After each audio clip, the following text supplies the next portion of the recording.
Nation theory کا ایک سب سے پہلے میں چاہتا ہوں کہ یہ وضاحت ہو جائے. بعض لوگ سمجھتے ہیں کہ ٹو نیشن تھیوری کا مطلب ہے کہ جی مسلمان ہمیشہ نفرت کرے گا ہندوؤں کے خلاف، یا ہندوؤں کو وہ تسلیم نہیں کرے گا ایک جائز حقیقت کے طور پہ.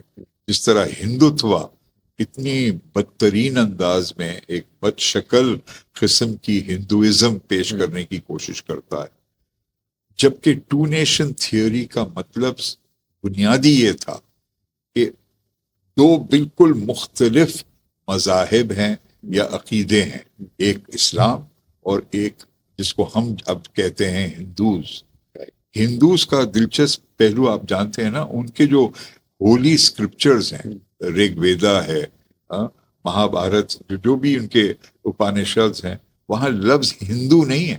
یہ ہندو کا جو ٹرم ہے زیادہ تر یہ پیدا ہوا اور اس کو فروغ دیا گیا برطانوی دور میں to deal with people who are so divided by caste, Brahman, Kshatriyas اور پھر دلتس وغیرہ. اتنے ویرائٹیز ہیں ان میں، فلاسفیز ہیں اور ڈفرینٹ گاڈز ہیں، تو ان کو یونیفائی کرنے کے لیے the term Hindus was used.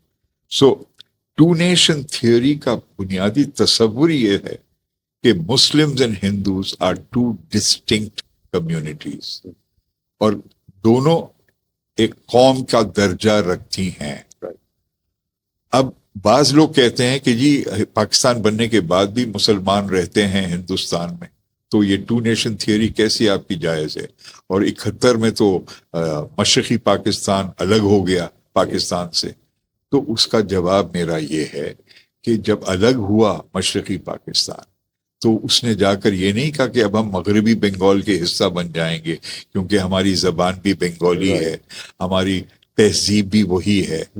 آج بھی بنگلہ دیش فخر کرتا ہے کہ وہ مسلمان پر مشتمل ہے، اور وہ چاہتا ہے کہ وہ آزاد رہے as a separate independent country, separate independent Muslim country predominantly. اور ان کا article 2A of the constitution says the state religion of the People's Republic of Bangladesh shall be Islam.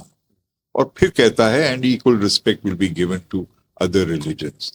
تو two nation theory is very much alive and well today in 2025.